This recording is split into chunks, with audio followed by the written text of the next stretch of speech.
Acelere com a gente, acelere no caminho do bem. Rádio Prêmio Esportes, a rádio da velocidade na web.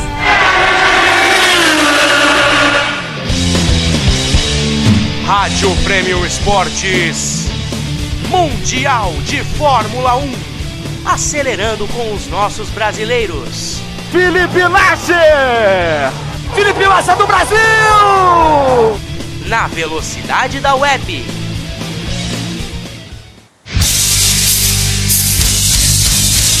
Ei, São Paulo. Dizem que você é conhecida só pelo seu trânsito. Por ser um lugar onde ninguém anda. E onde nenhum brasileiro sequer pode ser rápido. Eu discordo. Bom, vejamos. Na região de Interlagos tem um circuito onde brilharam pioneiros como Fittipaldi. É Emerson Fittipaldi pela reta dos postes. Para completar e ganhar o Grande Prêmio Brasil. Aí está Emerson Fittipaldi, campeão de 1973, o Grande Prêmio do Brasil. Mas não apenas São Paulo já recebeu esse tipo de velocidade não, lá no Rio de Janeiro mesmo. Em Jacarepaguá, audaciosos como Nelson Piquet também já deixaram a sua marca. Ele contorna, com cuidado, vai Piquet, vitória, Brasil, Nelson Piquet! Bom, mas eu tava falando de São Paulo, né? Lá tem um circuito onde Ayrton Senna fez milhares de brasileiros derramarem lágrimas de emoção e também de desabafo, por que não dizer. Vai apontar Ayrton Senna, depois desta curva, aponta Senna, vem pra reta, vai pra vitória, Ayrton Senna do Brasil! E até alguns anos, nossos pilotos continuaram tentando. E mesmo nunca ganhando, eu vi Rubens Barrichello fazer milagres. Acelera, Rubinho, capricha, é só agora, acerta, nunca pé no fundo pra pole vir aí, acelera, Rubinho, acelera, Rubens Barrichello, e Rubens Barrichello do Brasil é pole position. Só que hoje, Interlagos tem como esperança para algum resultado expressivo Felipe Massa. E olha que ele já nos fez sorrir muitas vezes nesse autódromo. É o Brasil pra ganhar com o Felipe Massa, você merece, Felipe! Lá vem ele, capricha, vibrando dentro do carro, já largou o volante! Lá vem ele, Felipe Massa do Brasil! Acho que depois disso é difícil pensar que São Paulo é só trânsito. Não. Lá tem muita gente que pelo menos uma vez por ano gosta de acelerar. Esse é o Grande Prêmio do Brasil e ele tá no meu sangue e no seu.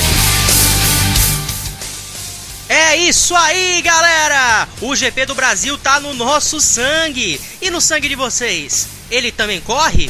Ele também tá lá? É o que eu pergunto pra você. O Fórmula Premium tá no ar a partir de agora pra falar tudo sobre o Grande Prêmio do Brasil. Vamos abrir o baú do Grande Prêmio do Brasil, falar o que de melhor aconteceu nesse GP brasileiro em todos os seus anos. Hoje nós vamos falar o que aconteceu na década de 70 e na década de 80. A partir de agora, no www.rdpremioesportes.com e também nos aplicativos TuneIn e Radiosnet do seu celular. Você participa da transmissão pelo facebook.com/prêmioesportes, o twitter.com/prêmioesportes e também participa no WhatsApp. Para você que está fora da Baixada Santista, é no 13996518003. Você participa do Fórmula Premium, manda sua mensagem, manda sua participação. E olha, a gente tem um programa muito legal pra você hoje, com convidados especiais, se bem que o primeiro aqui não é tão convidado assim, porque ele é o comentarista da casa e estará comigo na quinta-feira. Eu estou falando do meu xará Matheus Furlan. Boa noite, meu amigo. Uma boa noite para você, caro Matheus Pinheiro. Boa noite a todos os ouvintes da Rádio Prêmio Esportes. Expectativas muito grandes para o GP Brasil de Fórmula 1 e quem sabe para um grande desempenho dos brasileiros Felipe Massa e Felipe Nasser, Matheus. Torcemos muito para isso e eles têm carro. E o nosso outro convidado, ele que é jornalista da Rádio e TV Paddock, é um prazer enorme estar recebendo ele aqui mais uma vez, já participou de algumas edições do IndyCast Premium. Washington Luiz Demóstenes, meu amigo, boa noite, bem-vindo! Boa noite, Matheus, boa noite, Fulano. Boa noite, caros ouvintes da Prêmio. Grande Prêmio Brasil que começou lá em 72 com aqueles carros malucos e aqueles canhões na década de 80, de mais de 1.500 cavalos, e tem umas historinhas interessantes sobre aqueles motores. Fórmula 1 tá aí com ronronar, né? Porque hoje não ronca mais, é ronronar, aqueles carros que você tem que colocar um ronrono deles, parece aqueles gatos siamês em cima da cama ronronando, mas enfim, espero uma boa vitória da Mercedes e claro, com o primeiro ao quinto sendo Mercedes. Eu acho que a Ferrari vai dar uma incomodada. Pode abocanhar um lugar no pódio, por que não? Torcemos para que a Mercedes tenha problemas, afinal assim teremos uma corrida, como no futebol americano nós temos sempre um jockey. Por falar em futebol americano, acabando o Fórmula Premium, tem a quinta edição do Primeira Descida essa semana comigo e com o Éder Traschini da Santa Cecília TV. Tá muito legal. Bom, vamos lá começar o nosso papo de hoje. Anos 70 do Grande Prêmio do Brasil de Fórmula 1. Lembrando que no final do programa, todo esse papo que a gente teve vai ser resumido numa reportagem do Gabriel Araújo que ficou legal pra caramba. Mas vamos começar falando de 1972, uma corrida não oficial do calendário disputada em Interlagos em 30 de março, uma quinta-feira, que teve Emerson Fittipaldi largando na pole, mas o brasileiro abandonou e quem venceu foi o argentino Carlos Reutemann da Brabham, com o Ronnie Peterson da March em segundo e o prêmio de consolo dos brasileiros Wilson Fittipaldi, também da Brabham, em terceiro. Uma história curiosa é que Emerson Fittipaldi, com medo de que o evento fosse um fiasco, distribuiu ingressos para o público, mas no final das contas, Washington, não cabia ninguém na arquibancada. É verdade, teve neguinho que pulou pelo muro lá da 2, da 3, ficou no barranco. Fórmula 1 foi um sucesso, é um sucesso, sempre será um sucesso. A Fórmula 1 quando chegou no Brasil, a gente tinha o Emerson, mas tivemos outros grandes desbravadores no passado que tentaram e não tiveram muito sucesso. O Emerson pensou que ia ser um fiasco que dura 43 anos já. E se Deus quiser, para mais 43, para enfim ser 100 anos de duração de Fórmula 1 no Brasil. E Interlagos naquela época era bem diferente, bem mais emocionante do que é a pista de hoje. A gente pode falar, Washington, que Interlagos antigamente era meio que uma Spa-Francorchamps sul-americana. Sim, uma pista longa, não existia o S do Senna. Você tinha 2 e tinha 3. O pessoal das antigas brincavam que a gente sabia quando o cara era casado na 3. Por quê? Porque o cara ali você vinha na 2 de pé cravado. Se você tirava o pé na 3, é porque você tinha esposa e 2 filhos. Mas se você fazia cravado e levantava a terrinha no canto da pista lá em cima, era porque você era solteiro. Então eram os macetes que o pessoal das antigas tinha. E você analisando Interlagos, você olhando ali onde tem um S, na parte de cima do S, ali era a curva 2 e você caía na 3 e você descia, onde você descia era a reta oposta. Aí você tinha 3, lá embaixo, que era inclinada. Aí você descia para a ferradura, aí você fazia... Onde hoje é a reta oposta, você subia. Você entendeu? Era 7 quilômetros e alguma coisa no autódromo antigo. Mas era fantástico, era maravilhoso. Era, na minha opinião, um dos circuitos mais desafiadores que tinha. Hoje é passear no parque. Continua desafiador por causa do Laranjinha, a Junção e a do Café, mas o desafio de descer ao poste e fazer a 3 lá embaixo de pré-cravado era outra história.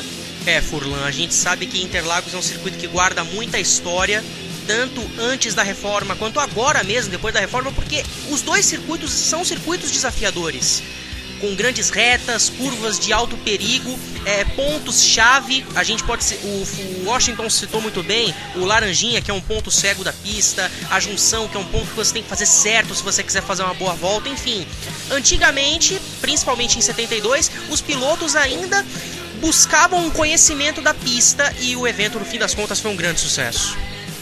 Realmente, Matheus, o evento em 72 foi espetacular. Você via os carros passando a muita velocidade, aí você começa a olhar os detalhes do circuito realmente de Interlagos. O Washington estava até falando, depois da curva 2, eles vinham numa descida alucinante e sinceramente eu não sei nem hoje se os pilotos atuais teriam a coragem que o Fittipaldi, que o Reutemann, que o Wilson Fittipaldi tiveram naquela época em fazer todo aquele traçado. O Passe, né, também. O José Carlos Passe, exatamente, ver se eles teriam coragem de fazer todo aquele traçado. Interlagos mudou muito da década de 70 para cá, mas para mim era uma pista desafiadora por ser uma das poucas no calendário da Fórmula 1 que é no sentido anti-horário, ou seja, faz com que o piloto já saia daquela monotonia que é a maioria dos circuitos ao longo da temporada. Mas ali a chegada na reta dos boxes, ali a subida do Café e o Laranjinha são dois grandes pontos bons da pista de Interlagos. E a descida da junção, né? Pra você fazer a junção ali pra subir pro Café é complicado. Sim. Ali. Se o cara tem que saber, tem que. É em descida, pé cravado, reduz, entra, faz, solta, esparrama, joga daqui, traz dali. Era uma época que a gente via os carros escorregando, que de nenhum colega, várias pessoas falam isso. Só existe duas coisas que andam de lado: Ronnie Peterson e caranguejo. Muitos consideram o Peterson como um malabarista da Fórmula 1, né, por conta dessas manobras. Uma coisa sensacional. Bom, avançamos um ano, né, a prova de 72 foi um grande sucesso. Por conta disso, o 73 foi homologado de vez no calendário, segunda corrida do calendário da Fórmula 1 realizada em 11 de fevereiro. E depois do sucesso de 72 e a vitória de Emerson na Argentina na primeira corrida, o público tomou o autódromo, não havia mais espaço nenhum na arquibancada. E a festa foi completa, afinal, a Lotus de Emerson Fittipaldi cruzou em primeiro, à frente de seu grande rival Jack Stewart da Tyrrell, que foi o segundo colocado. E nós temos aqui o registro daquela prova, narração do Barão Fittipaldi, narrando a vitória do seu filho Emerson. Vamos ouvir porque é a história, meus amigos. Essa vai ser a última volta da prova. Aí vem Emerson Fittipaldi, ultrapassando a Niki Lauda, ultrapassa na velocidade de seu Lotus 72. Vai para a última volta Emerson Fittipaldi. Vamos acompanhar então a volta sensacional de Emerson Fittipaldi. Agora pela cronometragem em segundo lugar. Vai Emerson Fittipaldi. Vai ele, vai terminando o retão. Vai agora para a curva número 3. Emerson Fittipaldi, líder desde a saída do Grande Prêmio do Brasil. Faz a curva número 3. Aí está a volta vitoriosa. Ainda faltando menos de 2 minutos para o término do Grande Prêmio do Brasil. Emerson pela ferradura. Firme a Lotus preta de Emerson Fittipaldi. Começa a curva da ferradura. Aí vem ele. Faz a ferradura. Passa por onde está o carro, levou do lado parado. Aí para a subida do lago. A subida do lago é Emerson Fittipaldi. Vai agora para a reta oposta. A reta oposta é Emerson. Agora a curva do sol. 16 segundos do separo do segundo colocado, que é Jack Stewart. Dirigindo agora com aquele cuidado da última volta, com a vitória totalmente à sua frente. Emerson pela curva do sol. Agora para a curva do Sargento.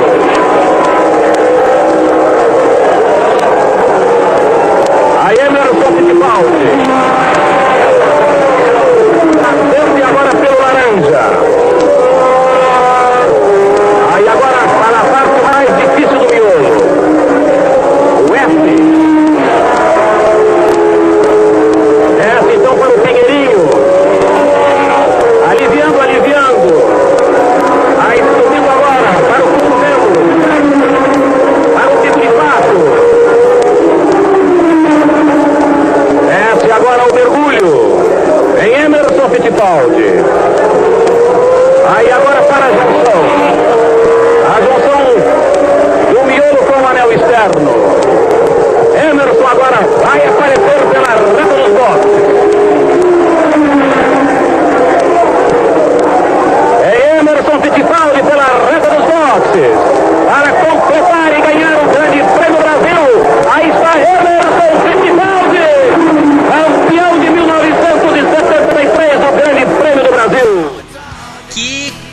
coisa, meu amigo, você ouviu uma coisa dessas, é a história se fazendo, cara. Olha, Washington, aquela foi uma prova sensacional e é muito legal que exista registros daquela época. A narração, você percebe que enquanto o Barão falava, nós ouvíamos nomes de curvas que nós não conhecíamos. A curva do Sargento, por exemplo. Uma coisa que também vale chamar a atenção, a reta oposta e a curva do Sol de hoje eram feitas em sentido contrário do que é feito hoje, para poder ligar até a parte mista. Enfim, é muito bacana esse áudio da vitória do Emerson, narração do Barão. Sensacional, cara, não tem palavras. Eu tenho que te agradecer por algo tão raro, valioso e que muitas pessoas admiram. Agora, eu posso explicar para vocês o que o Barão disse de cada curva, por que se chamava cada curva dessa? Um prazer enorme você falar isso. Bom, a curva 1 e 2 que ele citou no começo, ali se separava meninos de homens, pois os homens contornavam dia 1 e 2 de pé embaixo, como eu te disse, e os meninos tiravam o pé. E aquele trecho era cercado de eucalipto, onde hoje tem uma pista de Cooper para o pessoal e tem acesso ao kartódromo. A 3 determinava como seria a velocidade no miolo, na curva do Sol, né? Por que curva do Sol? Porque o Sol atrapalhava a visão do piloto. Ele batia bem de frente na cara do piloto. Agora, a curva do Sargento, você sabe por que esse nome? Não. Aconteceu o seguinte, só em Interlagos acontecem essas coisas, né? Até cachorro entra na pista, Schumacher adota e vira o melhor cão dele, enfim. O Sargento estava olhando e resolveu entrar com a viatura para tentar fazer aquela curva da maneira mais rápida possível. A primeira vez ele rodou, na segunda que ele tentou, causou um acidente, aí o pessoal aproveitou, apelidou a curva de curva do Sargento, porque o cara que estava dirigindo era um sargento da Polícia Militar. Mas fica quieto o assunto, que ninguém sabe que destruíram a viatura ali. O Laranjinha era pela dificuldade dele, então os pilotos inexperientes eram apelidados de Laranja, porque eles perdiam a tangência, não sabiam como tangenciar o Laranjinha, então eles se perdiam. Então era apelidado na época de Laranja. A da Ferradura pelo formato de ferradura, e a do Pinheirinho porque tinha um pinheiro. Literalmente um pinheiro na área de escape. Pra você tá ver, bom pra você? Eu tinha parentes lá, rapaz. Olha que legal. Matheus piadinhas. Que piada gostosa. Matheus Furlan. A gente ouve esse áudio do Barão. A gente ainda tem essa explicação do Washington de como são as... Não, ainda tem mais o resto. A bico de pato, um formato por causa do... Era mesmo um formato de bico de pato mesmo. A do mergulho é porque antecede a junção. Além dela ser... Era difícil visão, entendeu? Então é uma queda pro lado de fora, porque ela joga você pro lado de fora. Aí você tinha a junção, que hoje faz parte da subida para os boxes, né? Aí você tem a do Café. Por que esse nome? Porque nos primeiros anos do autódromo, os jornalistas cobriam a corrida no barranco ali, entendeu? E eles preparavam e bebiam muito café ali. Então por isso ficou...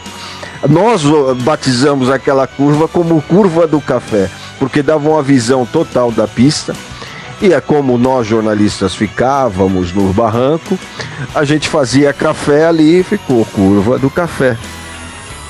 Sensacional esses nomes, muito legal a gente ver que a história prevalece no Grande Prêmio do Brasil. Mandar um abraço aqui pro João Estumano, que tá ouvindo a gente, torcedor do Paysandu, sempre faz questão de destacar aqui pra gente, a Marlene Nunes, e olha quem tá na escuta aqui, Vitor Herman, meu amigo que faz o Primeira Descida junto comigo. Olha, não sei se você vai ouvir o programa de logo mais, mas eu vou adiantar aqui o que eu queria te dizer.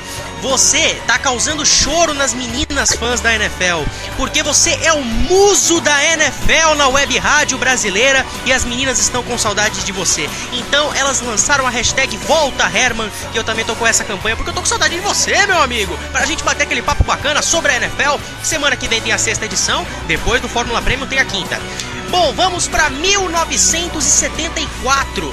1974 agora pela McLaren, Emerson não teve dificuldades para marcar a pole position, mas em 27 de janeiro, Pouco antes da largada, o público mostrou-se desagradável ao atirar garrafas de vidro na pista e desconcentrar e atrapalhar os pilotos estrangeiros. Com a largada, Reutemann pulou na frente, mas o forte calor desgastou seus pneus e foi rapidamente superado. Mas neste ano, Interlagos provou do que era capaz. Uma forte chuva tomou conta do circuito e na volta 31, bandeira vermelha decretando o fim da prova. Vitória de Emerson Fittipaldi da McLaren.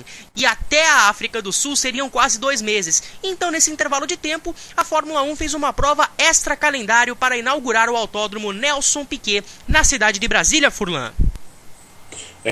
Mais uma história que só acontece no Brasil, né? Garrafas de vidro na pista, uma corrida extra no Brasil e mais uma vez o Emerson Fittipaldi vencendo. Um título do Emerson Fittipaldi na temporada de 74 lá, e vale lembrar, nessa corrida em 74, o passe terminou no 4º lugar. Quase tivemos uma dobradinha brasileira nessa corrida aqui em São Paulo. Mas aí o público brasileiro já mostrou muito todo o seu amor pelo automobilismo e tudo para poder ajudar o ídolo do país, como a gente vê isso em muitos lugares aí ao longo do nosso território. E lógico, né, o Brasil não pode deixar de esquecer pessoas e fatos como esse de 74. E claro, a chuva, né? A chuva aqui em São Paulo é primordial, meu caro Matheus. Sempre tem. Foi a primeira vez que a chuva resolveu dar as caras no Grande Prêmio do Brasil de Fórmula 1. E foi a primeira vez em que nós vimos que o brasileiro tem sangue de... Eu não sei como dizer exatamente, mas que tem um pavio curto, Washington. Exatamente. Tem muito pavio curto e vamos lembrar que antigamente, né, Spa era onde nascia a chuva, né? E com a chuva nascendo em Interlagos, que foi uma coisa impressionante, e hoje existe os pilotos mais antigos, Meca mais antigos, eles olham para a caixa d'água. Para quem não sabe, quem está em Interlagos, você olhando para a arquibancada à sua direita, você vai ver a caixa d'água. Se daquele lado tiver preto, um abraço pro gaiteiro. Vai chover. É como o Galvão Bueno sempre fala. Você olha pra represa, o tempo tá preto, lá vem a chuva da represa. Então sempre que o Galvão fala isso, a gente tem que torcer as orelhas e falar, pode acontecer alguma coisa. Não, mas é fato. E naquela época, em 73, né, 74, foi um ato ridículo, né? Eu acho um ato ridículo. Acho que foi uma coisa que não foi legal e enfim... Ainda bem que a gente não perdeu o direito de ter Fórmula 1, porque o ano que vem, graças a Deus, teve, né? E por aí, Emerson venceu em 73, 74, fantástico. Eu acho que foi a abertura para esse esporte apaixonante chamado automobilismo, no qual eu sou viciado. Todos aqui somos, né, meu amigo? 1975, nos treinos, Jean-Pierre Jarier fez a pole. Porém, na corrida, Fittipaldi, Regazzoni, Lauda, Reutemann e Passi entraram na briga pela vitória. O argentino ganhou a liderança na largada, mas 5 voltas depois foi superado por Jarier, que disparou na ponta e dava a impressão que ganharia. Porém, na volta 30, o motor do francês apresentou problemas e Passi assumiu a ponta e de lá não saiu mais. Regazzoni herdou a 2ª posição e logo perderia para Emerson. Bandeira quadriculada, dobradinha brasileira. Vitória de José Carlos Patti, da Martini, Emerson Fittipaldi e Jochen Mass, ambos da McLaren em 2º e 3º. Primeira dobradinha da história do Brasil na Fórmula 1, Furlan. E que corrida foi aquela do José Carlos Patti, hein? Meu Deus do céu. Vendo ele guiando a sua Martini, número 8 nas curvas de Interlagos, foi espetacular. Cara, pra gente que é um pouco mais jovem, poder ver essa história do automobilismo brasileiro é muito grande. E ainda vou acrescentar, o Wilson Fittipaldi terminou essa corrida no 13º posto. É uma corrida que foi muito disputada em Interlagos e ainda bem, graças a Deus, que Passi venceu tanto o nome do circuito. E outra, vale ressaltar um fato engraçado, porque foi 75. Se você analisar os 6 primeiros colocados, olha quem era a gangue do Alabama: Patti, Fittipaldi, Mass, Regazzoni, Lauda e Hunt. É pouca coisa, né? Não, Aí você teve a prévia que foi 76, né? Exatamente. Olha como a Hesketh, que era considerada uma equipe pequena, chegando em sexto, à frente de Brabham, Lotus, o Hunt chegou a ganhar Williams corridas naquele ano. O James Hunt chegou a ganhar a corrida naquele ano. Se eu não me engano, foi o GP da Holanda. GP da Holanda ele ganhou. Chegou. Mas foi porque na época a Fórmula 1 marcava pontos do primeiro ao sexto, né? Que nem hoje. Se não me falha a memória, era 9 pontos do primeiro, 6 do segundo. Isso, naquela época tinha descarte. 4 do terceiro, 3, 2, 1 e tinha. Bom, enfim. Vamos e olha a diferença do Emerson pro Pat foi de 5 segundos e 79 milésimos. O Mar já foi em torno de 26 pontos alguma coisa. Foi legal, foi muito divertido. Foi um ano pra ficar na história. Então, Washington, vamos fazer o seguinte: vamos ouvir a chegada daquela época, narração de Luciano do Vale. Grande bolacha. Vamos acompanhar o brasileiro que vai conquistar a sua primeira vitória na Fórmula 1.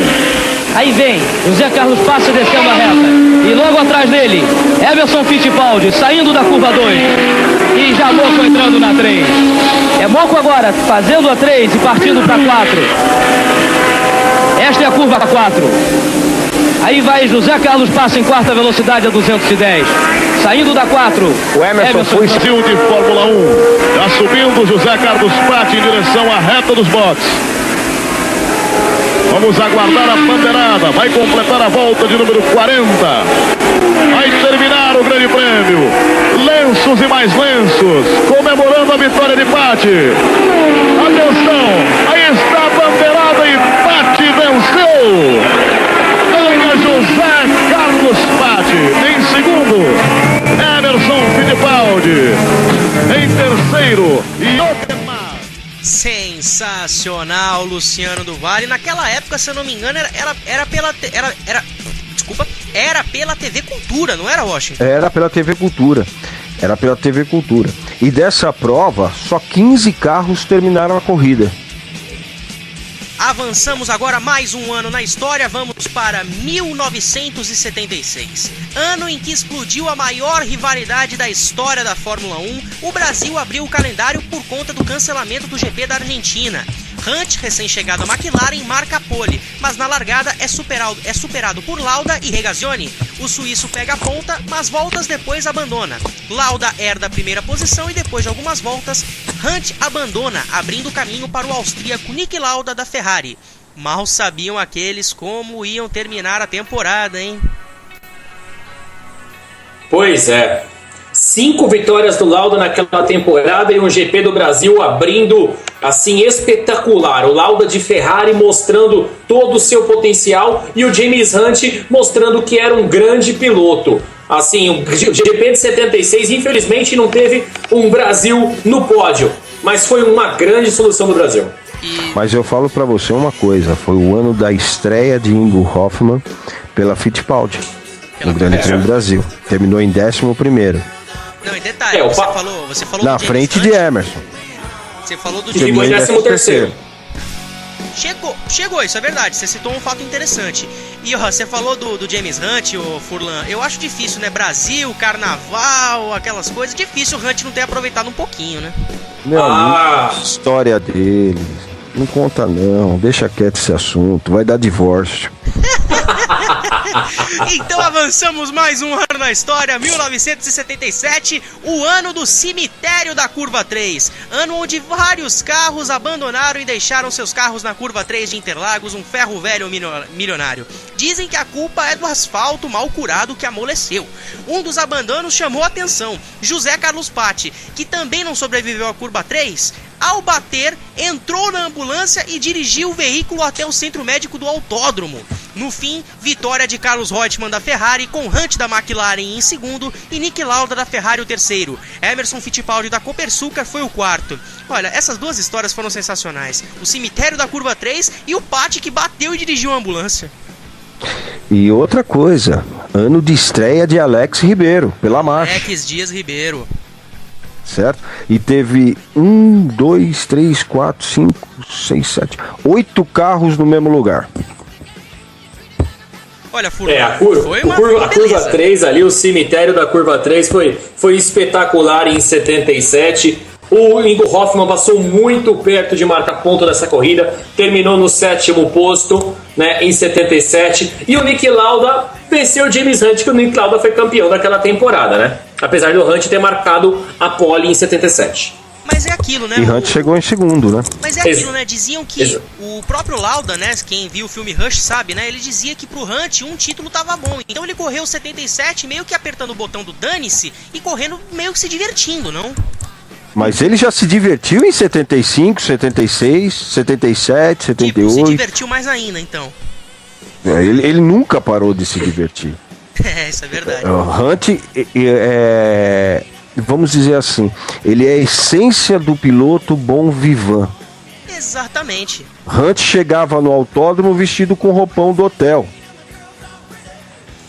Ele ia do jeito que ele queria, da forma que ele queria, pra ele tava sempre bom. Entrava no carro, acelerava a corrida, fazia tudo o que tinha que fazer, depois pegava a mesma roupinha dele e virava as costas e ia embora. E detalhe, sem contar que ele tomava uma dose cowboy antes de entrar na torpedo. Uma dose cowboy e não esqueça... Se beber não dirige, pra ele não funcionava, porque ele já chegava bêbado. Washington, não esqueça também que além do cowboy antes de entrar no torpedo, ele também fumava o cigarrinho do capeta, né, meu amigo? Pra poder ficar doidão.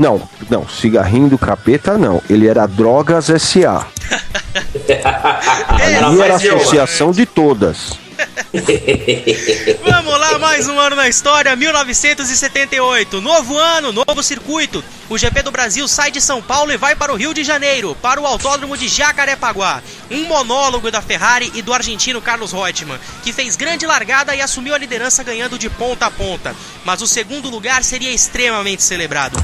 Emerson Fittipaldi de 7º para chegar no final na segunda posição, conquistando a melhor posição da Copersucar na Fórmula 1. Niki Lauda da Brabham foi o terceiro. Vamos ouvir então a chegada daquela época mais uma vez com Luciano do Vale. Expectativa para a passagem de Carlos Reutemann da Argentina. Estamos com 1 hora e 54 minutos. O diretor da prova, Mário Patti, com a bandeira quadriculada.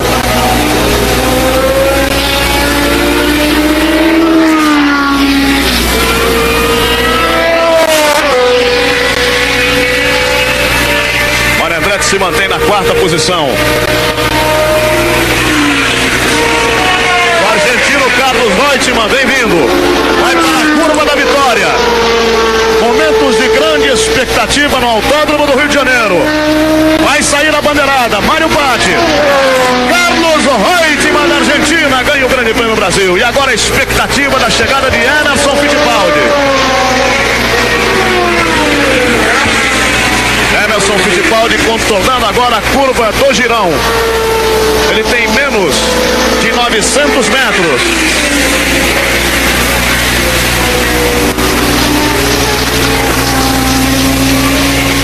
Mário Patti aguardando o Emerson. Aí está o brasileiro, que pela primeira vez vai ao pódio com F5A. Momentos de grande expectativa. Tensão nervosa no box de Emerson Fittipaldi. Público de pé aplaudindo o brasileiro. Lá vem Emerson. Vai para o pódio dessa vez. Segundo colocado do Emerson Fittipaldi. Uma festa incrível. Uma coisa que chama atenção naquela época, Furlan, é que era uma narração mais parada. O Luciano do Vale falava uma coisa e demorava segundos para continuar a narração. Mas mesmo assim é uma coisa maravilhosa. Uma coisa maravilhosa. Jacarepaguá era maravilhoso. Entendeu? Eu acho que o grande homicídio do automobilismo foi a destruição de Jacarepaguá. A Rússia provou que podia fazer um centro para os Jogos Olímpicos mantendo uma pista no meio. Eu acho que poderia ser feito. Jacarepaguá era fantástico, era maravilhoso, uma pista que vai causa para mim muitas saudades, porque quem viu não vê mais uma pista como aquela, tão grande e bonita quanto Interlagos e com feitos tão memoráveis quanto Interlagos. Um colega seu, um xará seu, chamado Flávio Pinheiro, Nobres do Grid, ele me conta que nesse dia ele era o segundo lugar do Emerson, foi para ele uma vitória, porque aquele carro era super difícil de pilotar. E aquele segundo lugar foi algo inesquecível na cabeça de muitos brasileiros em Jacarepaguá. Uma história que realmente emociona, porque foi o melhor resultado de uma equipe brasileira na história da Fórmula 1, uma equipe 100% nacional, ou seja, as lembranças boas daquela época são sensacionais. Agora vamos avançar 3 anos na história, mas vamos deixar aqui registrado. 1979, o circo da Fórmula 1 volta para São Paulo, volta para Interlagos, e um monólogo da Ligier. Festa francesa, vitória de Jacques Lafitte com Patrick Depailler em segundo. Carlos Reutemann foi o terceiro.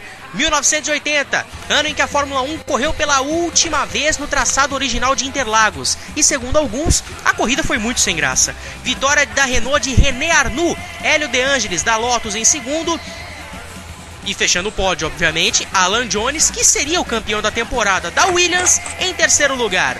1981, a Fórmula 1 volta para o Rio de Janeiro, onde ficaria por um bom tempo. Pela primeira vez, a corrida foi realizada debaixo de chuva, muitas batidas e abandonos, porém, as Williams dispararam e dominaram.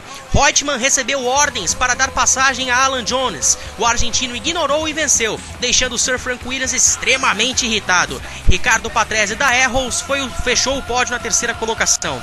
Nelson Piquet, que seria o campeão da temporada, foi apenas 12º, 2 voltas atrás de Reutemann. Matheus Furlan. Pois é, 2 voltas atrás de Reutemann, o Piquet sagrou-se campeão naquela época, mas aí ficou marcado realmente pela não obediência do Reutemann com relação ao Jones na equipe Williams. Né, a gente fala hoje tanto de comunicação em equipe, em obedecer ordens, e naquela época já se existia tudo aquilo. E vale lembrar também, Chico Serra também correu em 1981, mas infelizmente não completou a corrida em Jacarepaguá, no Rio de Janeiro.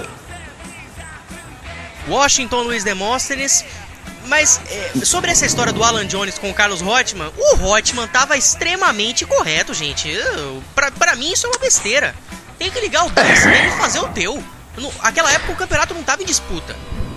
Mas é aquela história. Daí começou o jogo de equipe. Mas vamos ressaltar uma coisa que é muito interessante nessa época, que é o nosso ouvinte, você falou em 1982. Alguém sabe quantos cilindros era a Brabham do Piquet? Não. 4 cilindros, 1.5 litros, carro de treino, 800 a 900 cavalos de força, com 3.2 de bar de pressão no turbo. Carro de corrida, 700 a 750 cavalos de força. Sabe o que os mecânicos faziam? Época, carro de corrida era carro de corrida mesmo. Existia o carro de corrida e o carro de treino. Tinha sempre 4 carros. Você tinha 2 pilotos, 4 carros. Porque o carro de treino era o carro que o motor não ia aguentar mais do que 5 voltas. O motor ia desbielar, ia voar peça para tudo quanto é lado. E o carro de corrida era mais baixa potência.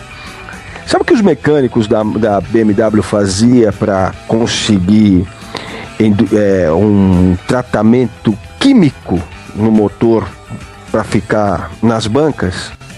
Diga. Xixi. Oxi. Eles faziam xixi no bloco do motor e deixavam no sol. Era o melhor tratamento térmico que tinha. Essa eu te confesso que eu fiquei surpreso. Eu pesquisei algumas coisas da época, tem mas muito. Pode pesquisar que eu te passo as histórias desse motor. Esse motor foi concebido em 1950. E ele foi usado em 1982 um motor de 70, 80 cavalos de força, com os inimagináveis 700 para corrida, de 700 a 750 e de treino de 800 a 900 cavalos de força. Tem ideia do que aquele motorzinho 4 cilindros rendia? Olha, e no ápice dele, ele chegou a 1.500 cavalos, com 4.9 de pressão no turbo. Dragster. Isso. Às vezes 5.4. Adivinhou o que eu queria dizer, Dragster total, meu amigo. Naquela época, agora você imagina pegar um piloto hoje atual, que só sabe apertar botão, largar o torpedo na mão dele e falar, dá a partida e sai.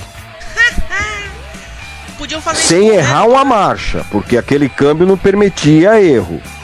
Podiam fazer isso. Se contar que era um câmbio H. Primeira, segunda, terceira, quarta, quinta e sexta. Fim de papo, sócio. Se errasse, desbielava o câmbio, estourava o câmbio e era engrenagem até na Indonésia. Nossa. Será que eles conseguiam dar uma volta?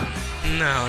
Eu acho que hoje tem muito piloto que não teria a mínima habilidade pra isso. O Hamilton, talvez, né? Porque é o campeão. Luiz Hamilton? Esquece. Não sei. Nenhum cara. deles.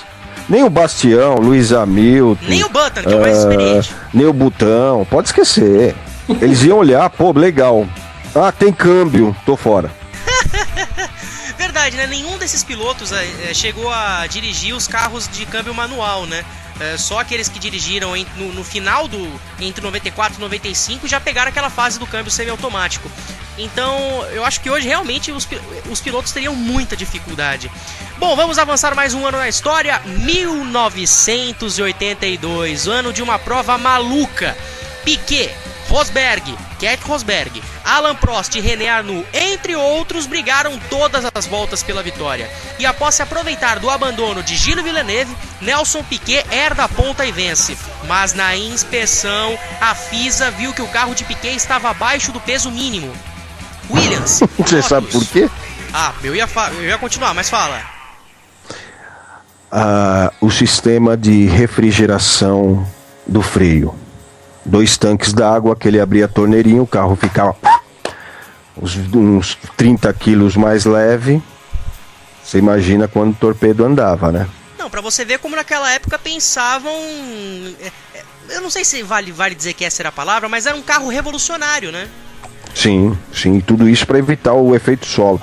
E o erro do Gilles Villeneuve, eu tenho um vídeo, era o Piquet infernizando ele atrás. Ele acabou errando e por aí o Piquet com a Brabham venceu. Porque naquela época você parava e tinha que repor todos os líquidos, combustível e o piloto e pesar o carro, né? Só que repuseram todos os líquidos e esqueceram do tanque d'água. Ou seja, foi um esquecimento de alguém. O tanque era ilegal, entendeu? Porque não se refrigera o freio de um Fórmula 1 com água, né? Não tem. Então esse tanque você ganhava, os caras iam no motor direto, não achava nenhum gato no motor, o gato tava no tanque da água. Sensacional. Bom, continuando aqui, Williams, Lotus e McLaren também tinham carros abaixo do peso normal, mas apenas os 2 primeiros foram desclassificados, Piquet e Rosberg, favorecendo Alain Prost, que tinha acabado em 3º lugar, logo sido declarado vencedor da prova, a primeira vitória do Rei do Rio. Primeira vitória do Rei do Rio. A primeira de muitas, né? Porque nós tivemos, acho que 8 vitórias de grandes prêmios e a França, 8 ou 9, e a França deve estar com 7 ou 8, se não me falha a memória. No final do programa, a reportagem do Gabriel Araújo vai solucionar essa sua dúvida. Com certeza. E uma coisa mais interessante, quais os motores que mais venceram lá? Te falo, Ford e Renault. Olha que coisa maluca, cara. É simplesmente assim. Bom, falamos de 1982, vamos ouvir então a chegada, a narração do Galvão Bueno. Aí vem Nelson Piquet. Primeiro Piquet, segundo Rosberg, terceiro Alain Prost, quarto John Watson, quinto Nigel Mansell, sexto Michele Alboreto. Depois Wilkenroth, Pironi, Borgut, Mas, Jarrier, Baldi, Salazar.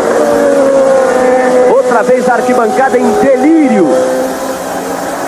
Passando Nelson Piquet e o público vibrando.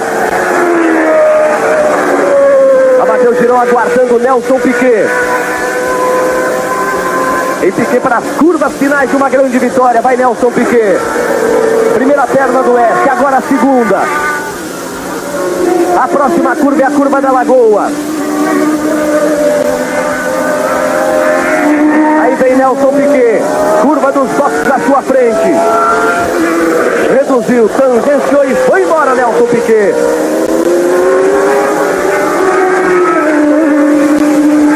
Aí vem ele para a curva da vitória, mais do que nunca a curva da vitória de Nelson Piquet. Aí vem Nelson Piquet, apontou na reta, Girão, bandeira na mão, fecha na Brabham. Nelson Piquet é o vencedor do Grande Prêmio Brasil.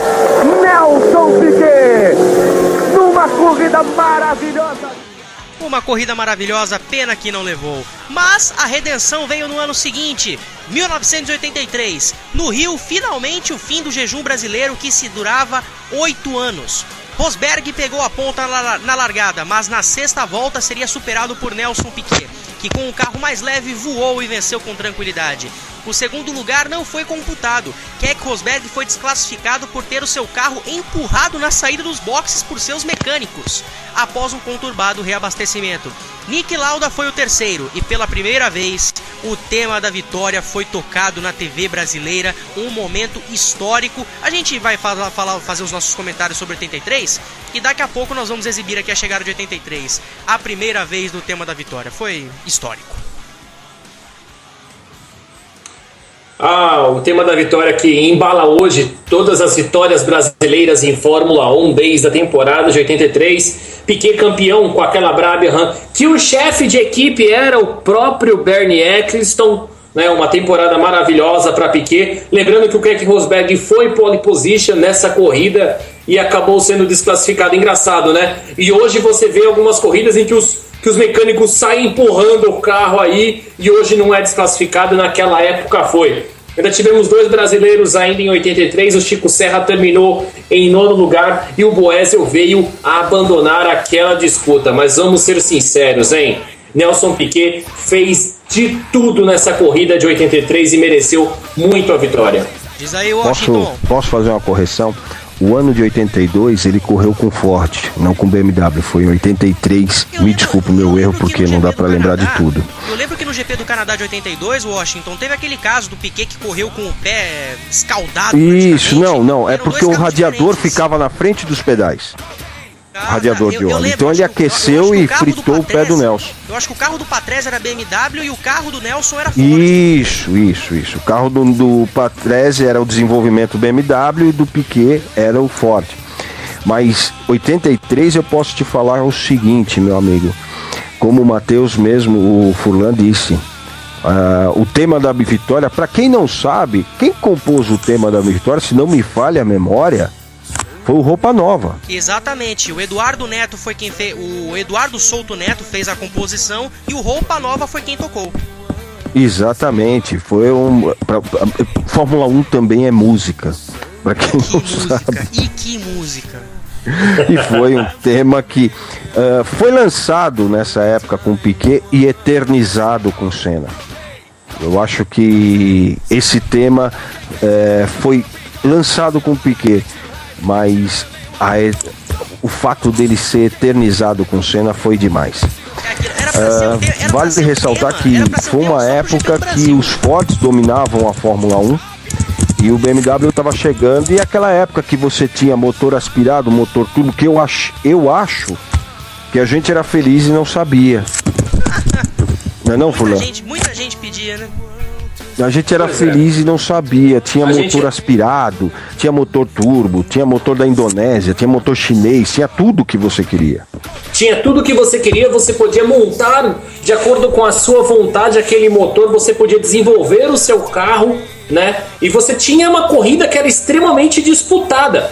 Olha os 3 primeiros ali. Com exceção, que o Rosberg foi desclassificado, Piquet, Rosberg e Lauda nas primeiras colocações. Era um grid espetacular e não tinha todo aquele motorzinho igual. Você podia trabalhar em cima do motor. E para mim é isso que falta hoje na Fórmula 1. Sim, e você lembrou de uma coisa: os McLaren eram Ford, V8. Exatamente. Os BMW era 4 cilindros. Né? Os Ferrari era V12. Olha a diferença, de 4 para 12, você vê como foi o trabalho em cima de cada um desses daí. Você tinha o Renault, que era V6. Você tinha o Hart, que o Hart, você olhava para ele desbielava sozinho, né? Você olhava pro motor mais do que 15 segundos, o pistão pulava pro lado. Ué, você não tinha o Alfa Romeo também? Tinha o Alfa. 1.5 V8 Turbo? Você tinha não, também. Era V12 o Alfa. Teve o V12. Ah, não, tá certo, você tá certo. Tem o V12 também. Foi o V12, desculpa. Tem o V12 também. Tá certo. Era uma época diferenciada. Você tinha as equipes: Osella, Alfa Romeo, Tyrrell, Toleman, Brabham, Ligier, Renault, McLaren, Lotus, ATS, a Spirit, que utilizava o motor Honda 1.5 V6 turbo. Isso. Tinha a Teodoro, tinha a Arrows. Olha quantas equipes. E o mais engraçado é que você não tinha um fornecedor oficial. Você tinha uma limitação de potência. E, meu amigo, você quer correr com um V6 turbo, o problema é seu. 4 cilindros turbo é seu, 2 cilindros, enfim. Não tinha sopa de letrinha, não tinha abre asa, fecha asa, liga o KERS, desliga o KERS, liga o rema-rema, liga o ventilador. Não tinha nada disso e era simples, funcional e emocionante. Agora, desclassificado por empurrar o carro é porque eles nunca viram NASCAR, né? Nesse caso, meu filho, não podia nem existir a categoria. Porque NASCAR, além de virar para um lado, todo mundo empurra ali. Não, mas você não precisa ir muito longe. Na própria Fórmula 1, teve uma época que os próprios mecânicos empurravam o carro para dar aquela aderência para o carro sair. Quantas vezes eu vi a Sauber de Pedro Paulo Diniz, eu vi outros carros, a própria Arrows, da época de Jos Verstappen, sendo empurrada para sair mais rápido dos boxes. Gente, a própria Fórmula Indy faz isso hoje ainda. Ainda faz. E sem contar uma coisa que hoje sumiu da Fórmula 1. Sumiu. Não existe mais piloto italiano. Poxa, verdade, né? E olha, nessa época nós tínhamos o Piercarlo Ghianzini, Andrea Crash Césares, que foi o melhor. Olha, para destruir carro depois de Montoya, sem a ferra. De Montoya, me perdoa. Depois de Maldonado, sem uma chave de fenda, é de Césares. Você tinha Michele Alboreto, Giacomelli, Conrado Fabi, Ricardo Patrese, Mauro Baldi, Hélio De Angelis.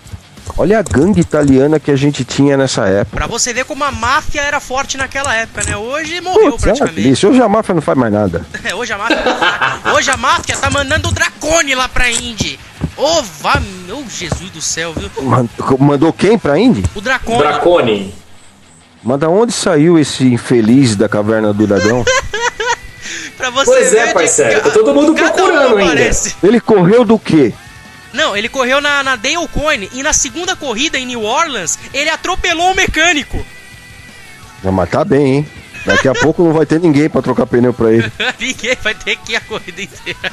Bom, a gente tem que cortar pro intervalo daqui a pouco, mas vamos escutar a chegada de 1983, a primeira vez do tema da vitória com Nelson Piquet, narra Galvão Bueno.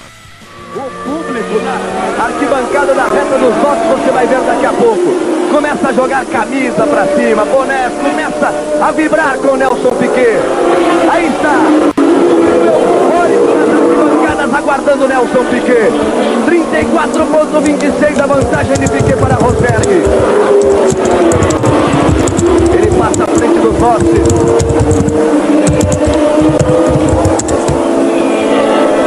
Vai contornando a curva 1. A hora que ele passar na reta da arquibancada, o público vai à loucura no autódromo de Jacarepaguá. Aí Nelson Piquet na parte norte do circuito, mergulhando na curva do antigo cartódromo,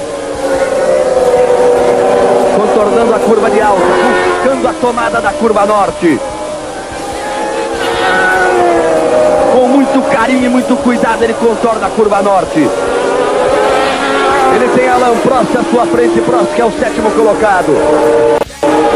Aí o público vibrando, Nelson Piquet passando, botando à esquerda de Prost. Ultrapassando, botando mais uma volta em cima de Alain Prost. Aí Nelson Piquet. Amadeu Girão, diretor da prova, já vai para a linha de chegada com a bandeira quadriculada branca e preta. Nelson Piquet sai dos F's do Miolo Sul, vai para a curva do lago, bandeira do Brasil, o autódromo de Jacarepaguá. Olha o carro do Piquet passou Piquet 2 curvas. Aí Nelson Piquet faz a curva dos boxes. Amadeu Girão aguarda Nelson Piquet. Curva da vitória para Nelson Piquet. Curva da vitória para Nelson Piquet. Ele contorna com cuidado. Vai Piquet. Vitória. Brasil. Nelson Piquet. Pois sensacional, hein, meus amigos? Sensacional. E uma coisa engraçada daquela época, né? O áudio ambiente dos carros e da torcida praticamente escondia a voz do Galvão Bueno, hein, Furlan? Pois é, a gente que trabalha muito com a voz luta para a nossa voz sobressair, e naquela época o pessoal gritando também, eles ficavam também numa posição bem mais próxima da torcida, e como o próprio Washington falou, os carros naquela época não tinham aquele som de carro de corrida, eles faziam o barulho que um carro de corrida tem que fazer. O carro de corrida tem que chamar atenção não só pela velocidade, mas também pelo som, pela música que ele entoa.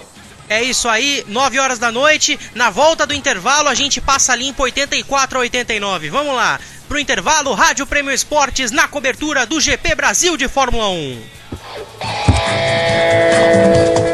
Rádio Prêmio Esportes, Grande Prêmio do Brasil de Fórmula 1. Voltamos já.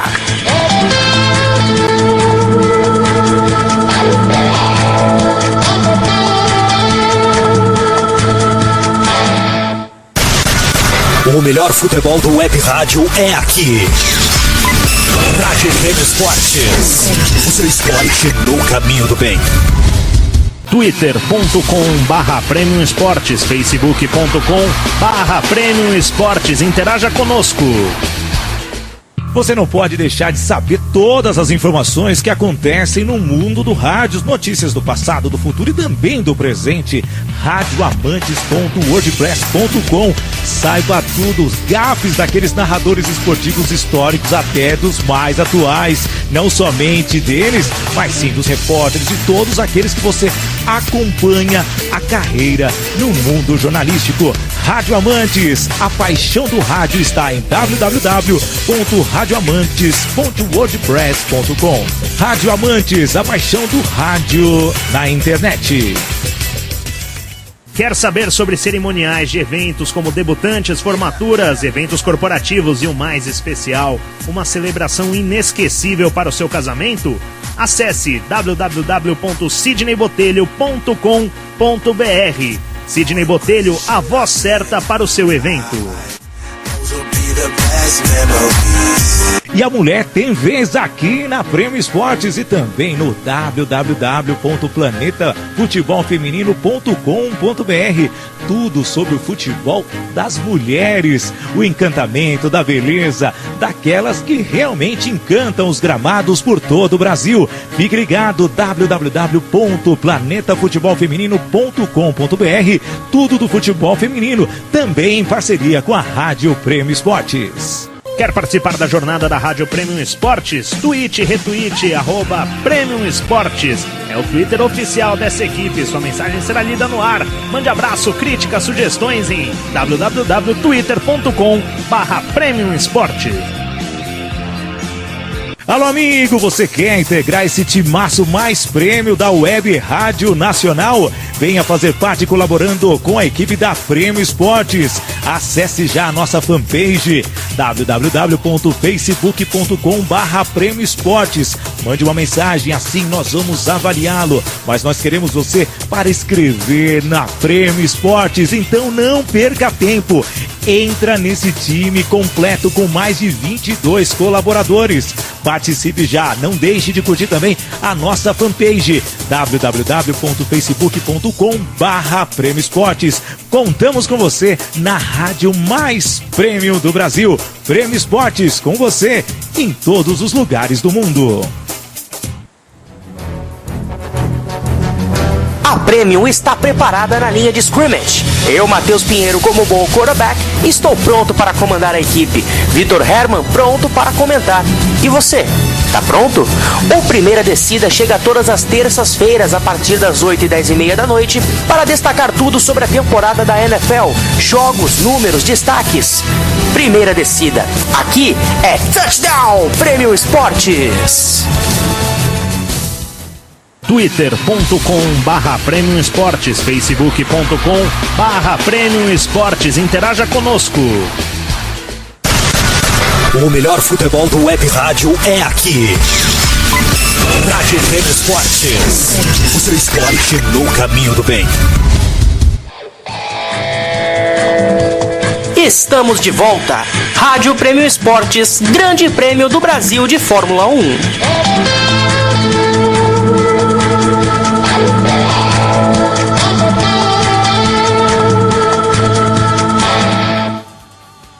9h04 no horário de Brasília, estamos de volta com o Fórmula Premium. Vamos continuar aqui a falar sobre os anos 80 do Grande Prêmio do Brasil. Agora 1984, primeiro GP do Brasil da carreira de Ayrton Senna, mas o piloto da Toleman abandonaria. Nelson Piquet não foi diferente. Alain Prost da McLaren Porsche teve muita dificuldade para ganhar, com Rosberg em segundo e Hélio De Angelis em terceiro. E a Globo cometeu a maior gafe do mundo na sua transmissão. Tocou o tema da vitória para Alain Prost. O tema na época era apenas para o Grande Prêmio do Brasil, mas a gafe já estava feita e vamos escutá-la. Passa Prost. Tem mais outra volta com 5.030 metros. O Miguel Dali, diretor da prova, já está junto à pista com a bandeira quadriculada, aguardando uma nova passagem de Prost.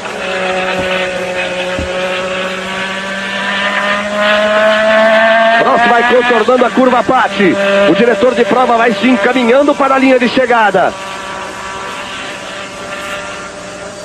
Ele vai completar a parte norte do circuito. Aí terá pela sua frente a grande reta e todo o miolo sul antes da curva da vitória. E o Tambay vai deixando a prova. Patrick Tambay, naquilo que seria a última volta, vai encostando o seu Renault. O que favorece Hélio De Angelis. Deve favorecer também a Shiver e Brandon, e também Thierry Boutsen, se ele tiver tempo de tirar essa diferença. Porque Prost vai chegando. Prost vai muito mais lento. Aí o Miguel, diretor da prova, bandeira quadriculada preta e branca na mão, aguardando a chegada de Alain Prost, o francês da McLaren. E aí Patrick também. Grande corrida, terceiro lugar. E o abandono na última volta para Patrick também. Duas curvas para Prost. Curva dos boxes completada. É só a curva da vitória. Agora sim, absolutamente ela é a curva da vitória. Aí vem Prost, com cuidado, vai receber a bandeirada. Entrou pela reta. Alain Prost. Vitória francesa do Grande Prêmio do Brasil. A vibração de Alain Prost. A Rede Globo deve tá se culpando até hoje por ter feito isso. Se arrependimento matasse Washington. É aquela gafe que todo mundo um dia sempre dá, né, meu? Chamar a namorada por nome de outra. Nada, entendeu? É o tipo da coisa que é memorável. Não há explicação para isso. Foi o que a Globo fez. Foi surreal que aconteceu naquela tarde de domingo. A Rede Globo. E o pior que é com Alain Prost, podia ser com qualquer francês. Mas logo com o Prost, maior rival da história do maior piloto do Brasil. Meu, é complicado numa hora dessas, viu? Mas aquele grande prêmio também foi super bacana. A McLaren, que naquela época estava numa disputa muito bacana entre Lauda e Alain Prost. Prost levou a melhor, a segunda vitória dele no Rio de Janeiro. Bom, 1985, em Jacarepaguá, a expectativa foi enorme para a vitória de Senna com a Lotus, mas o brasileiro abandonou. Fora isso, uma corrida sem emoções. Outra vitória de Prost com Alboreto em segundo e De Angelis em terceiro. Vamos escutar a narração de Galvão Bueno mais uma vez. Ele entra pela reta. Recebe a sinalização de sua equipe. Segue firme na liderança, Alain Prost. Você vai vendo o Prost neste momento. Alboreto cruza na linha de chegada, também entrando na mesma volta do líder.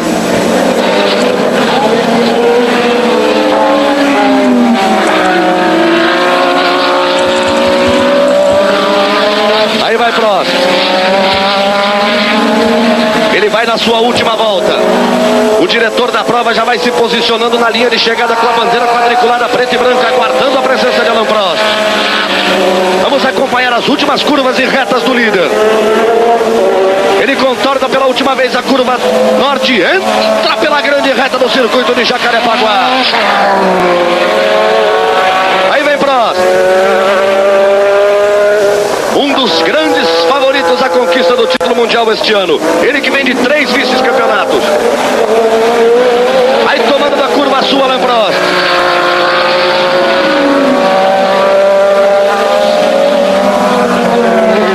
Para a direita no S. Ajeitou o carro, traz para a esquerda para fazer a segunda perna. Aí a freada para contornar a curva da Lagoa. Vejam como ele já não usa toda a pista. Vem no capricho trazendo a McLaren. Curva dos 90 graus. Uma última curva para Prost. Aí vem ele para a curva da vitória. Vai contornando a curva da vitória para receber a bandeirada. Prost no capricho. Vai passando. A equipe festeja. Bandeirada para ele. Alain Prost da França.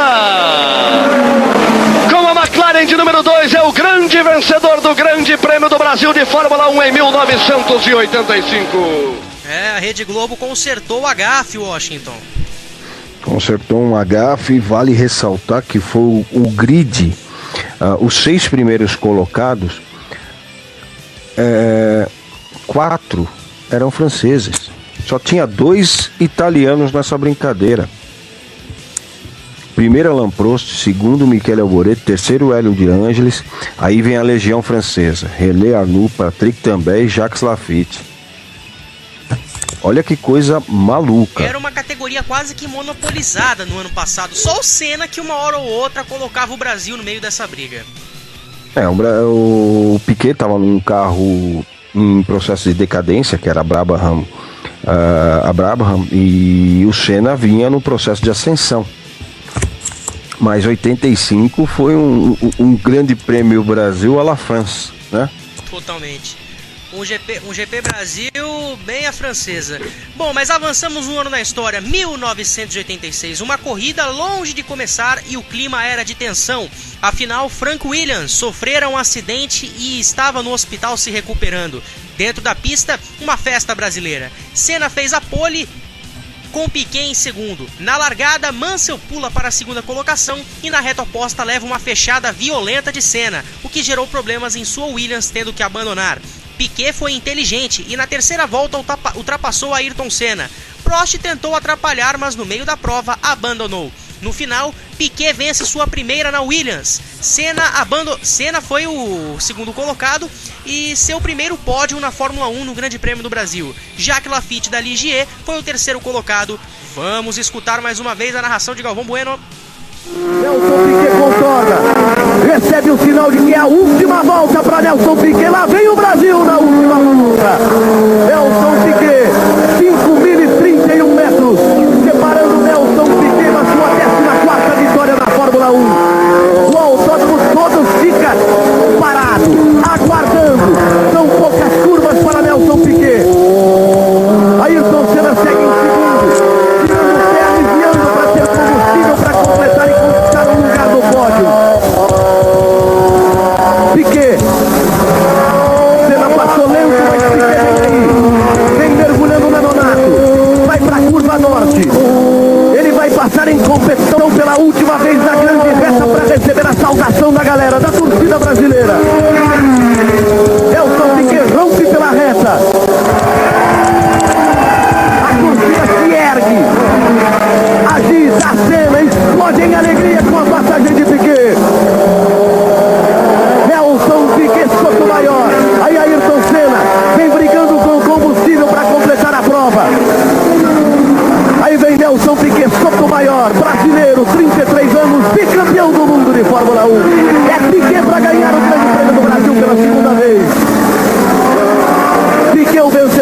Agora, mais do que nunca, curva da vitória para Nelson Piquet. Miguel Rinaldi, bandeira quadriculada na mão. O Brasil vai vencer. É você, Piquet. Nelson Piquet do Brasil. Nelson Piquet do Brasil venceu. Tá aí a vitória de Nelson Piquet em 86 e olha, Furlan, foi uma corrida com um mix de sentimentos, né? A alegria brasileira, a tensão por conta do acidente do Frank Williams, que graças a Deus sobreviveu e tá firme e forte até hoje nos boxes da equipe Williams, mas que foi uma corrida bem conturbada no fim das contas, isso foi. Foi uma corrida bem conturbada, mas tudo isso por causa do acontecido extra-pista, né? O Piquet levou a Williams à vitória, com certeza isso deu um alento ao Sir Frank Williams, afinal voltava a vencer, voltava a ver o seu carro na primeira colocação, e para o público brasileiro foi totalmente espetacular ver uma dobradinha brasileira com primeiro e segundo lugar, já que fazia anos que isso não acontecia, ainda mais em solo brasileiro. O Prost ali foi campeão naquela temporada e Piquet e Senna ficaram em terceiro e quarto lugar. Mas assim, o Brasil naquela época carecia de ídolos. E Senna e Piquet estavam na hora certa e no momento certo na corrida. Isso é verdade, hein, Washington? Foi o ano dos chefes, né? Vamos dizer assim.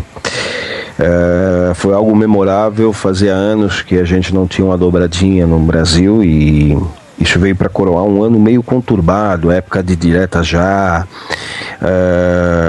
um momento político meio complicado para o Brasil, mas foi um ano que a gente era feliz e não sabia, né? Era um ano que a gente tinha corridas de Fórmula 1, Piquet numa Williams Honda, Senna numa Lotus Renault. E vale ressaltar que uma coisa, a Legião Francesa também atacou, né? Porque a Lotus, motores Renault vinha do segundo ao quinto. Um japonês em primeiro e um alemão em sexto, porque o resto era só francês. E, graças a Deus, o próximo ganhou esse ano também, né? E outra, mas a Porsche não é alemã? A Porsche é alemã, mas do primeiro ao sexto, a Williams Honda, depois Lotus Renault, Ligier Renault, Tyrrell Renault e Benetton BMW, que acho que foi o último ano do motor BMW na categoria. Se não me falha a memória, 85 ou 86, se não me falha a memória, foi os dois últimos anos. Antes de voltar com a Williams no ano de 2000. 1987, em Jacarepaguá, Nelson Piquet era a maior esperança de vitória e contava com o apoio em massa da torcida.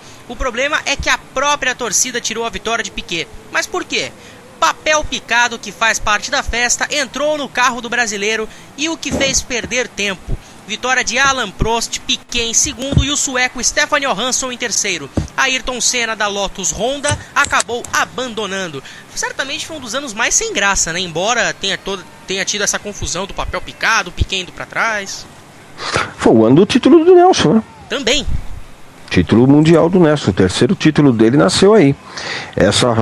O azar do papel picado, infelizmente, graças a Deus, foi proibido, porque naquela época os radiadores não era que nem hoje, né? Enfim, mas foi uma época, um ano muito bom para o Piquet, porque eles já vinham de uma disputa onde o Prost ganhou o campeonato passado, e agora é entre ele e o Mansell, né? Enfim, foi uma corrida monótona, chata, mas valeu pelo segundo lugar do Nelson.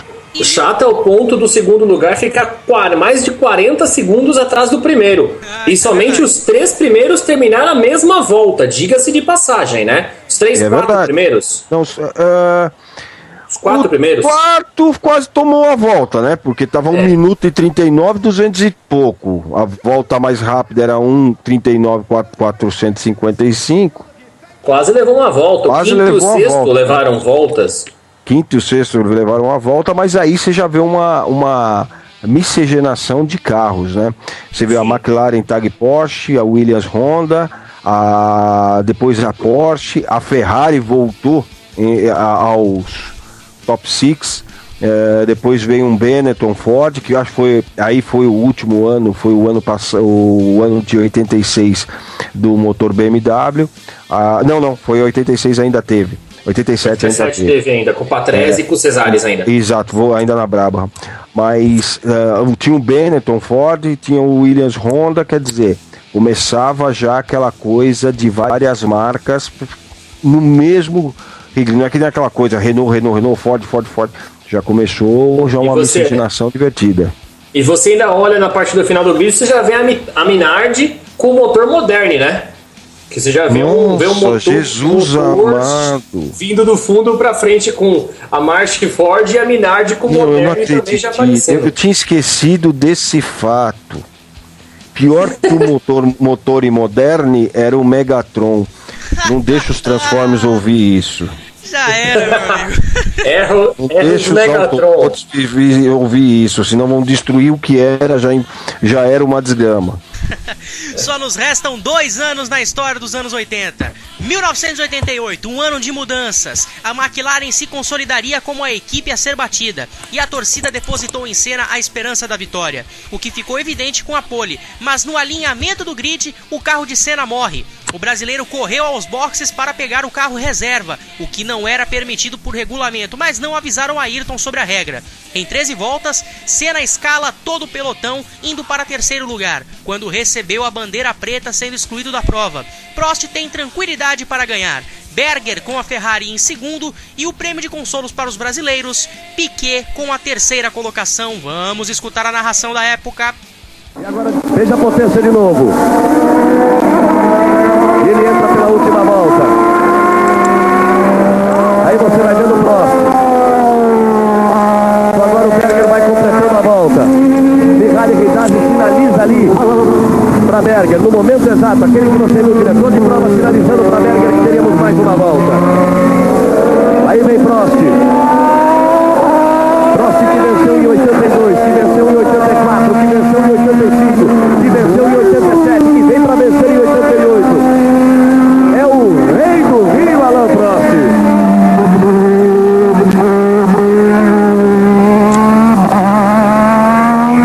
Prost participou de 81, 2, 3, 4, 5, 6, 7, agora em 1988. Venceu 82, 84, 85, 87.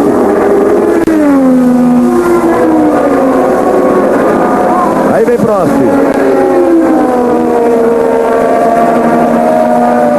Aí vem ele. Saiu da Sul. Vai para o Oeste. Traz com cuidado.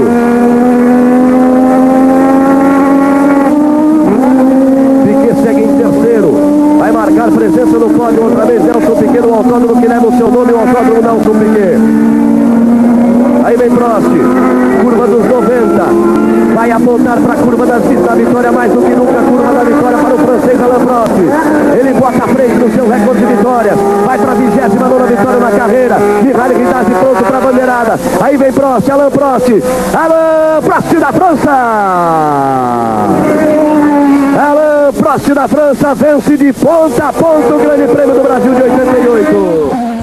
Mais tranquilidade impossível, Furlan. Mais tranquilidade impossível, porque só o Berger chegou até a ameaçar Prost aí, mas depois disso daí, todo mundo uma eternidade atrás do Prost com o motor Honda, e aí, rapaz, segura o francês mais uma vez no Brasil, que deixou claro que gostava muito do traçado carioca, né? Claro, né, Washington? Ganhando qualquer um gosta, né? Mas ele sempre gostou do traçado independente. A maioria das vezes ele venceu a prova quando estava no Brasil, infelizmente. Mas fazer o quê? O francês gostava. Mas acho que vale ressaltar uma coisa: foi o primeiro ponto de um piloto japonês na categoria, não foi? Infelizmente eu não tenho aqui os 6 primeiros. Eu acho que se minha esclerose não tiver falhando, não entrar em ação, eu acho que Satoru Nakajima chegou em 6º nessa prova, marcando um ponto, né? E o carro do Megatron chegou em 4º. O Transformer deve estar doido com essa história. Essa sim foi a verdadeira chegada improvável, mesmo sendo meio cantada. Bom, último ano a ser discutido hoje, 1989. Outra vez Senna marca a pole e põe no torcedor a esperança da vitória em casa. Mas na largada tudo cai por terra. Senna sai mal e na primeira curva vira recheio de um sanduíche com os pães de Ricardo Patrese e Berger e tem sua corrida comprometida, terminando apenas em 11º. Nigel Mansell e sua estreia pela Ferrari conta com os azares da Williams e vence com Alain Prost da McLaren em segundo e a surpresa na terceira colocação, Maurício Gugelmin, brasileiro da Little House. Vamos ouvir aqui. Vai entrar para a última volta Nigel Mansell. Recebe o sinal de seu box, uma volta para o final.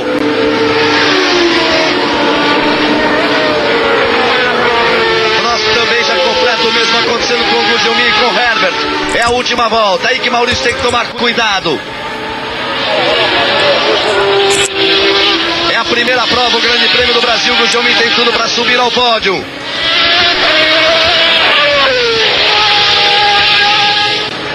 Aí Nigel Mansell.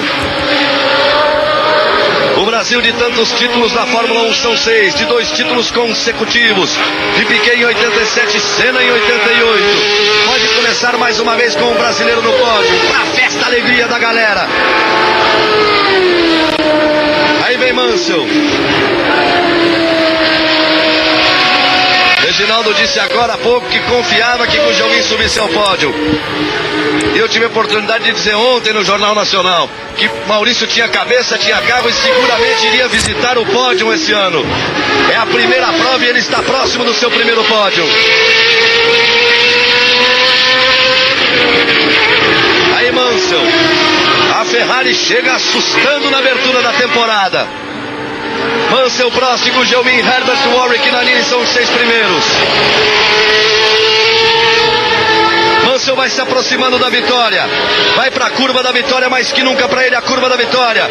Miguel, Ferrari Ridazzi aguardando para dar a bandeirada em Mansell. Aponta Nigel Mansell. Nigel Mansell da Ferrari. Mansell vence o Grande Prêmio do Brasil de 89. Nigel Mansell. Prost vai se aproximando para a bandeirada. Prost passa. Maurício Gugelmin recebe a bandeirada. Terceira posição para Gugelmin, corrida brilhante.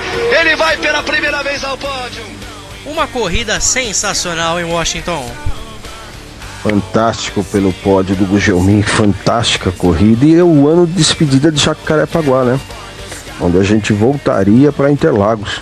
Fantástica prova. O Maurício deu azar na Fórmula 1, mas fez grandes provas. Não deu sorte de estar num carro bom.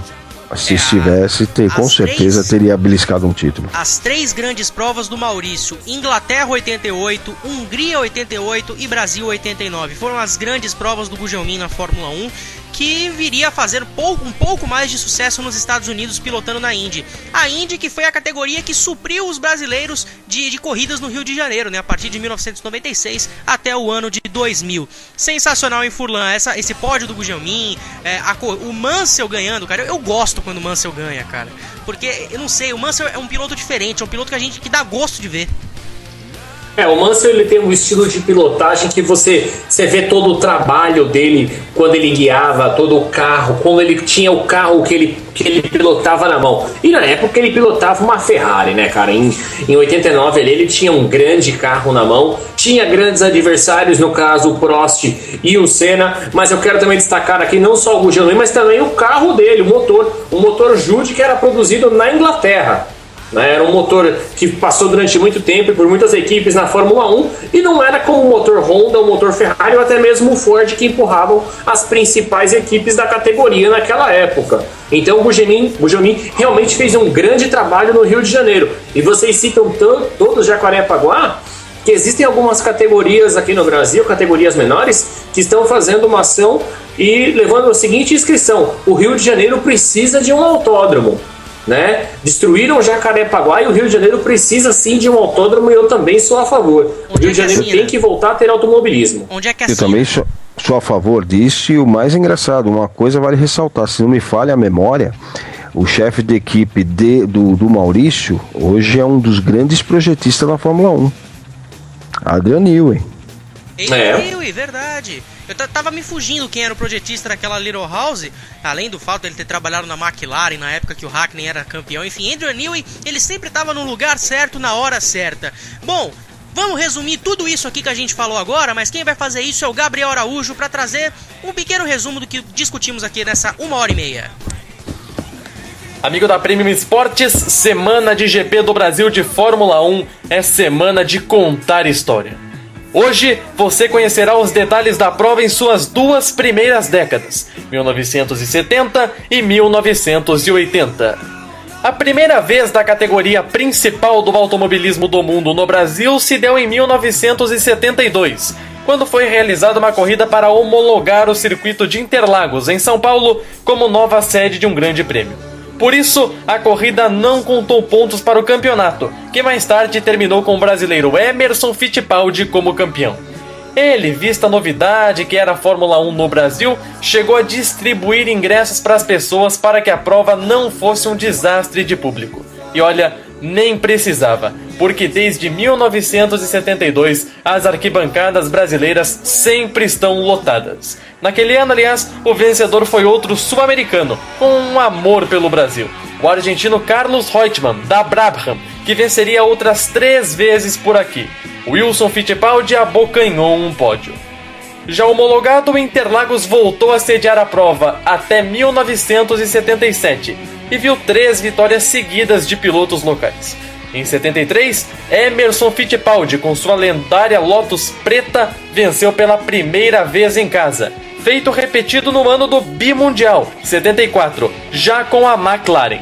Naquele ano, aliás, uma outra corrida extraoficial foi realizada no Brasil, no atual autódromo Nelson Piquet, em Brasília, à época sendo inaugurado e chamado Emílio Garrastazu Médici, presidente da ditadura militar, que tinha o esporte como um dos impulsos do regime.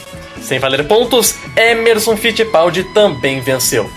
O Brasil voltou a triunfar em casa em 1975, com a única vitória do talentoso e promissor José Carlos Patti, futuro nobre de Interlagos, que veio infelizmente a morrer num acidente de avião meses depois de uma grandiosa vitória com a Brabham, seguida de uma bela invasão da pista pela torcida brasileira, que comemorava não só a vitória de Patti, mas também a dobradinha, primeira do Brasil em casa, com Emerson Fittipaldi.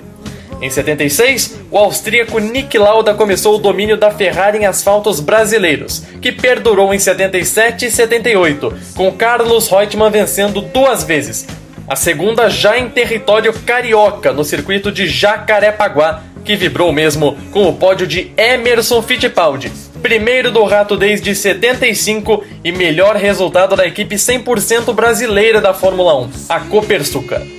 Nos anos de 79 e 80, o Grande Prêmio voltou a Interlagos para 2 vitórias francesas, com Jacques Laffite, da Ligier, e René Arnoux, da Renault. Depois disso, foi hora de enfrentar o calor do Rio de Janeiro e passar a correr em Jacarepaguá até o fim da década. Carlos Reutemann, de Williams, voltou a vencer no Brasil em 81, com Alain Prost iniciando seu domínio em solo tupiniquim no ano seguinte, de Renault. Em 83, a vibração voltou a tomar conta do país com a vitória do campeão daquele ano, Nelson Piquet, sua primeira vitória em casa. 84 foi o primeiro Grande Prêmio do Brasil de Ayrton Senna, que abandonou logo no começo com sua Toleman. Alain Prost venceu e pela primeira e única vez a Rede Globo em sua transmissão tocou o tema da vitória para um piloto estrangeiro. O francês da McLaren voltou a ganhar em 85 aí, já sem tema da vitória. 1986 marcou talvez o maior GP do Brasil de todos os tempos para a torcida local. O já ídolo Nelson Piquet, com sua Williams arrebatadora, voltou a vencer em Jacarepaguá, protagonizando uma nova dobradinha verde e amarela 11 anos depois da de Patti e Fittipaldi, com a promessa Ayrton Senna, ainda na Lotus, no mesmo local onde, tempos depois, uma briga estouraria e tornaria os 2 maiores vencedores da história do automobilismo brasileiro desafetos mortais. Em 87 e 88, nesta segunda vez já com Ayrton Senna brilhando na McLaren como seu companheiro e futuro campeão, Alain Prost ganhou mais 2 vezes no Brasil, chegando a 5 vitórias por aqui. A última prova da década foi também a última corrida em Jacarepaguá, com Interlagos sendo reformado e voltando ao calendário em 1990.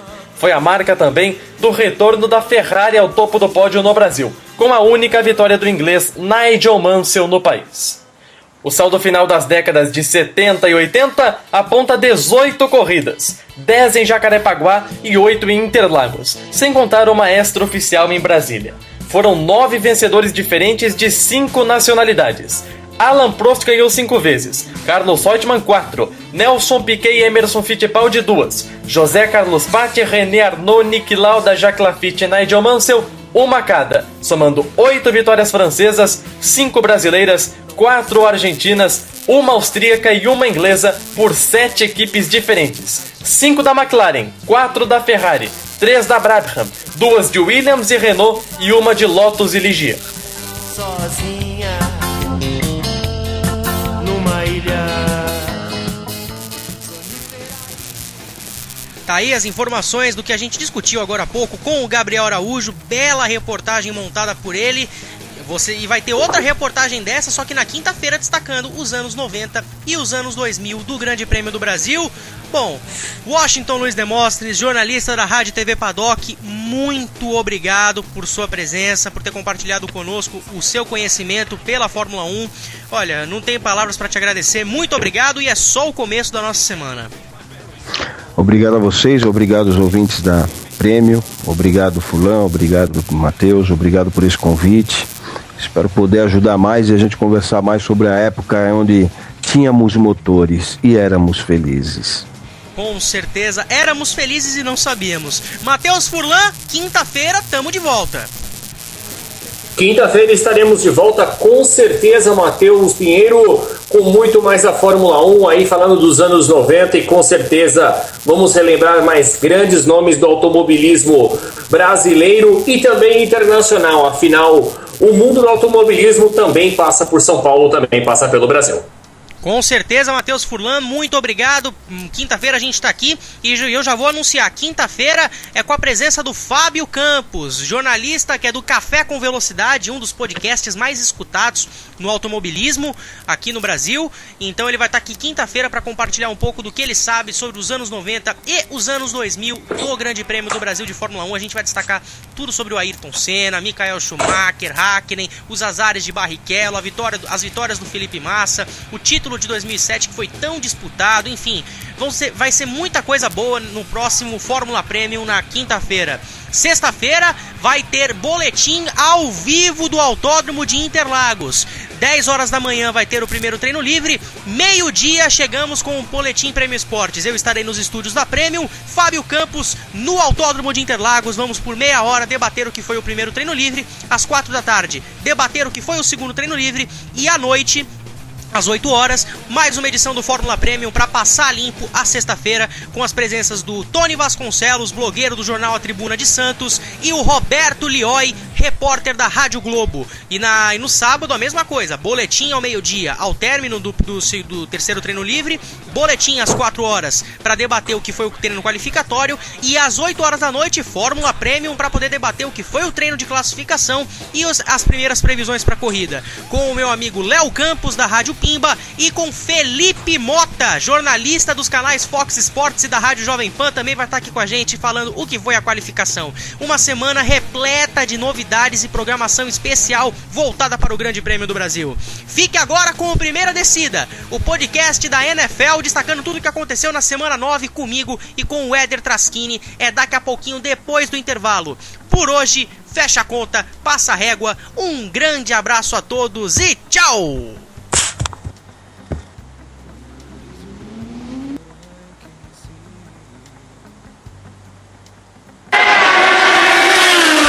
Acelere com a gente, acelere no caminho do bem. Rádio Prêmio Esportes, a rádio da velocidade na web.